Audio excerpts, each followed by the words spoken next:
This is the KBD67 Lite, my favorite budget custom mechanical keyboard. And today, we got another one from their round 2 drop. In this video, we'll be going over what changed from round 1, and we'll be also building our new custom mechanical keyboard. Do I need another KBD67 Lite? Not really, but I just really like this keyboard a lot. Also, only a small percentage of those that watch my video are actually subscribed. So if you enjoyed today's video, consider giving it a like and subscribing to the channel. It's free and you can always change your mind later.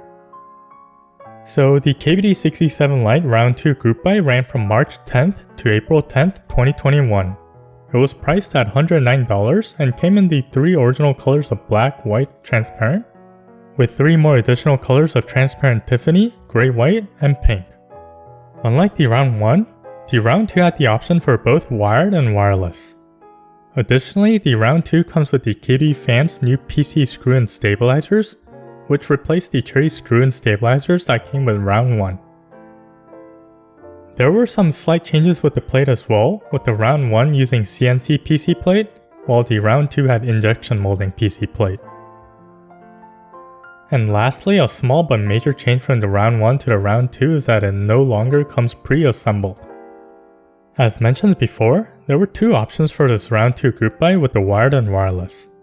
The wired PCB supports per key RGB and was based on QMK with VIA support. Meanwhile, the Bluetooth dual mode PCB does not have any RGB, only an indicator on the caps lock's key, and was based on TMK, with an update method through ydkb.io. I have the wired PCB for mine today, so I can't try out the ydkb.io, but I personally have loved using VIA in the past, as it's super convenient. Lastly, the wired PCB has Kale hot swap sockets, while the Bluetooth PCB has Gateron. Moving on to the unboxing, it came unassembled in separate packages. The case came in your standard black KBDfans box, and I got the transparent Tiffany color this time around, which was a lot prettier in person than I expected.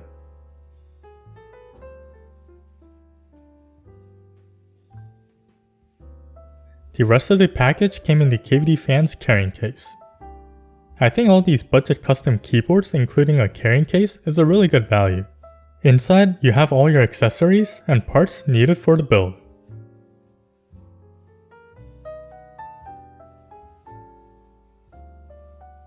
So moving on to the build, you always gotta start off with putting on the rubber feet.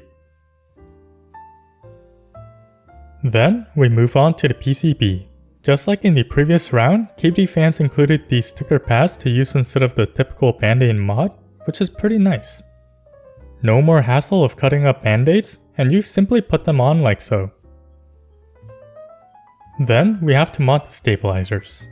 These new stabilizers are a clear PC, and they also come so that you don't have to clip off anything, which is super nice. After you finish modding the stabilizers, make sure to test them out to see if they sound good. I personally had an easier time making these sound good than the cherry screw-in stabilizers. Then assemble the PCB with the silicone and polycarbonate plate. For switches, I'll be using the Husky linears from Kinetic Labs. We've taken a look at a lot of switches from Kinetic Labs before on the channel, but these have to be my favorite ones. They're smooth, sound great, and they're priced pretty well. I ended up lubing these switches with Kinetic Labs GS2 lube, which is a thicker lube recommended for linear switches. You already know how much I hate lubing switches, so smash that like button as a sign of appreciation. I'll have a sound test of these switches at the end, but before, we assemble everything together, and you have to put these little pieces of silicone in the top case. In the round 1 version, this came pre-assembled, so you didn't have to do this, but for this one, you do. Then we take the included case foam to put inside the case. So apparently there's a bottom silicone pad offered on their website as well. I would have loved to have them just include these instead of the foam, but oh well. Assembly is pretty easy, you put everything together and screw in from the back. For the keycaps, I went with my EPBT black on white, paired with some green accents from my 9009 set.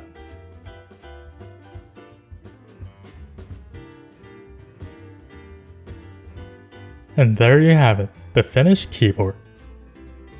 I think it looks pretty nice, and I'm happy with how it turned out. The transparent Tiffany is so much nicer than I expected, and I might have to get a better matching keycap set to pair this. The typing experience is the same as the round one. It feels and sounds pretty good, and it's totally worth as a beginner custom mechanical keyboard.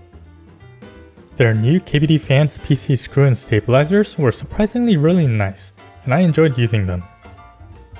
I'm also in love with these Husky linear switches as well.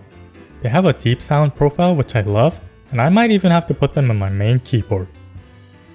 One interesting thing about these switches is just like the salmon switches, they have a longer stem. So they poke out a little bit, which helps negate that cherry profile keycap interference issue for north-facing PCBs. So far, I've only seen tactile switches that have a longer stem that you could use to deal with the interference issue, so it's finally nice to have a linear option. Overall, I really love these Husky switches, and if you're a linear switch fan, they're definitely worth checking out. One problem that I ran into while building this keyboard was the PCB. Two of the keys did not work while testing out with tweezers. In my round 1 version, I got the KBD67 Mark II RGB V2 PCB, but for this round 2 version, it seems that I got the DZ65 RGB V3 PCB.